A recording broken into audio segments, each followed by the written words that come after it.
Hi, and welcome to Kids Have Stories Too. This is our first podcast and videocast series for this. I'm Kristin Boyd, Director of Communications for the Reading School District. And with me today I have Patricia Paulino and Matthew Sensenig, two of our outstanding seniors.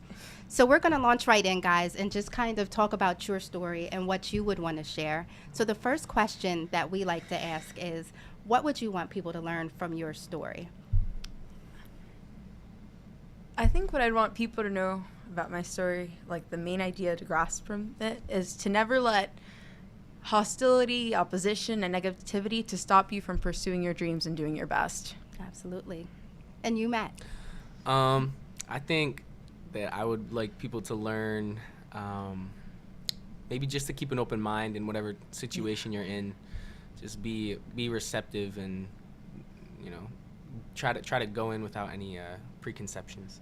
And I'll start with you, Matt, just kind of piggybacking off of that, because you're not originally from Reading, are you? No, I'm not. Absolutely. Can you share a little bit about your story and where you come from? Yeah, sure.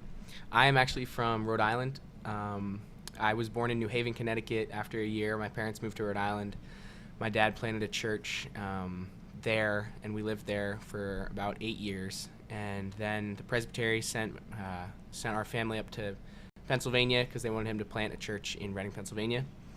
And so then I was at Governor Mifflin for 7 or 8 years, and at each one of these points it was good. You know, I was homeschooled in Rhode Island, and then, you know, coming up here I was in public school. But yeah, and then about 3 years ago, my parents decided that we should move into Reading because it would be closer to our church, and housing is a lot cheaper. And 2008 really hit our family hard. So for you, keeping that open mind, how did that help you coming from Rhode Island and then Governor Mifflin into the Reading School District? Well, I would say my family is just like, I have a pretty solid family. My parents were able to instill in me just keep an open mind, and so going in from Governor Mifflin going into Reading School District, everyone was like, whoa, what's going on? Like, just because people have those preconceptions about the Reading area, that it's just not a good place to live, the people aren't good there, and the opportunity is just less. And I just tried to not think like that, because that's where I was going to be, and if I was going to be there, I'm going to have to put myself there and really work hard at it. So I just tried to keep an open mind, and there are good people there. You know, there are more good people than bad people. You know, all the negative things you hear about. It's just that much of the people. Absolutely. That is that much, you know. I would agree. Well, tell us a little bit about yourself, Patricia, and your background. Well, actually, I want to go off of that. Sure. But those preconceptions that people have about the Reading School District is what's been hurting me my entire life. And what's that? There's always that. Well, as Matthew said, there's not a lot of opportunities in the district. So I've had to go to community events in the county, just kind of to, you know, get involved in programs and gain knowledge and do things that I liked. And there was always hostility because I was from Reading High School. And normally I'd be the only Reading High School student in the room. And they'd be like, okay, I'd introduce myself. I was very nice. And then eventually that question came, where do you go to school? I was like, oh, I go to Reading. And And so how did you respond to it? Normally it's like, okay, what's wrong with it? I love Reading School District. Like, I love my high school. I love my classmates, my teachers. Like, there's nothing, it's not different than any other school district. And I feel like my entire high school career, as I've been working in these programs outside of my city, there's automatically that I have to prove myself and work harder than the other person in the room just because I'm from Reading High. Absolutely. So as Matt described his background, tell us a little bit about yours, because you have an interesting background as well. Well, I'm from the Dominican Republic. My great-grandmother is from this town called Moca in the northern part of DR, and she raised her 11 kids all by herself. And someone scouted my grandmother. They saw the potential she had. So she moved to the capital and was kind of adopted. And instead of going to medical school like her adopted parents were going to help her do, she decided to come to America. Because working in a factory would be the same as being a doctor at the time in DR. Oh, wow. So she brought everyone with her to America. Amazing. And that's why I feel like I can't screw up. I can't do anything but my best, because it'd be putting my grandmother to shame. And everyone that sacrificed themselves for me. Absolutely. So I have to do my best. Absolutely. So tell me a little bit about what you're involved with. I know you mentioned some community things, but if you want to talk about what you're involved with in the district and then what you do outside. Matt, if you want to start. Yeah, sure. I play football for the Reading High School team. I was captain for the past couple years. Same with volleyball. I did the school show this year. That was Very something nice. new, something different. That was your first time? Yes. Really? Yeah, we actually have some ceremony thing tonight. Oh, why not? The The why why not. not Yeah, the why awards not. is Lead tonight. his first time. I mean, amazing. I saw in the Heights, and I Oh, mean, so- that entire week afterwards, we were still talking Oh, about good. it. Yes, Miss Jeanette is a fabulous woman. We are Facebook friends. We talk all the time. And she said, Kristin, this was a play that was made for our students. Oh my And gosh, as you know, yeah. I'm a Reading Heck High yeah. grad too, 97, and I've always had pride in our school shows and our district, but this, I agreed with Miss Jeanette, was the perfect fit for our students, for our community. And I mean, to hear that you guys got 3 standing ovations that first night, and then to see the ovations continue throughout the weekend, phenomenal. I didn't realize that was your first time. I would have never, Yeah. ever thought. And you had the Spanish accent. You mastered that from Rhode Island. Yeah, yeah. That was awesome. Well, I mean, being around these kids for 3 years, it Just gets pick you. up. And it's so much fun too, because like, if you would go to like my family reunion, you would see black bumper cars, Mennonites, and so if like coming here, you got Dominicans, you got Mexicans, Puerto Ricans, everything, and so like even when you go to like a school sporting event, like you can do stuff, you can have like more fun, you can.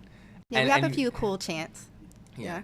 Very cool chants that we get to do at our different events that I don't think some of the other schools have. We have a nice vibe. Yeah. Absolutely. Were you at the Berks County soccer? No, you might not have been, but Not that game was so soccer. much fun. I was at Soccer? baseball last Oh, week, yeah. which There was you go. awesome. Congratulations to them. Yeah. So, Patricia, what are you involved in? A few things. A lot of things, I think. Yeah.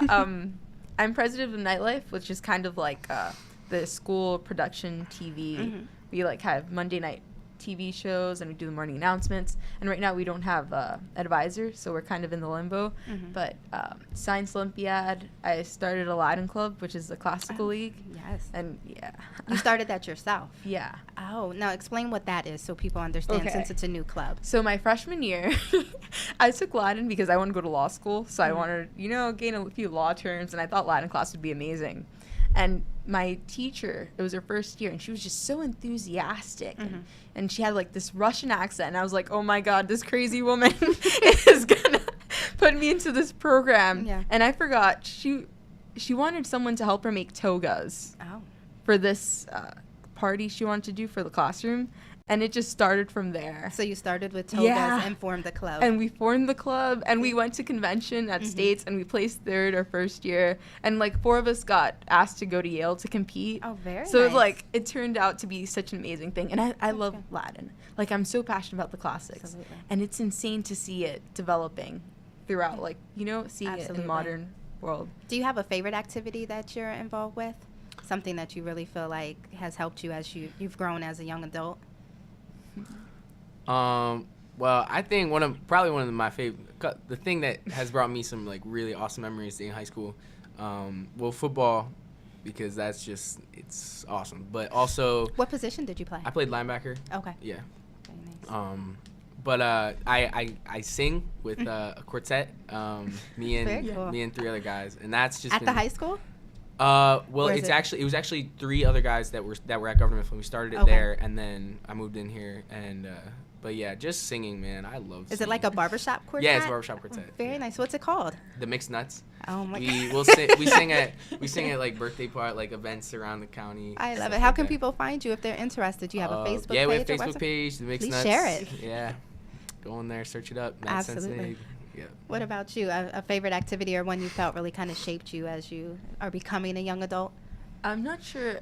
I'm not positive on what it was. It was either school show, because it was my first year. This was your first year participating, not behind the scenes. Yeah. Right. Oh, I'm normally the tech person. Yeah. Either school show or Voices. I'm not too Tell sure. people what Voices is, just in case they're Okay. not familiar. So Voices is this teen issue that the Reading Eagle has every Tuesday, and basically we're allowed to write articles where we interview people, we talk about things that are important to us teenagers. And I think that was one of the best experiences, like the power in the media.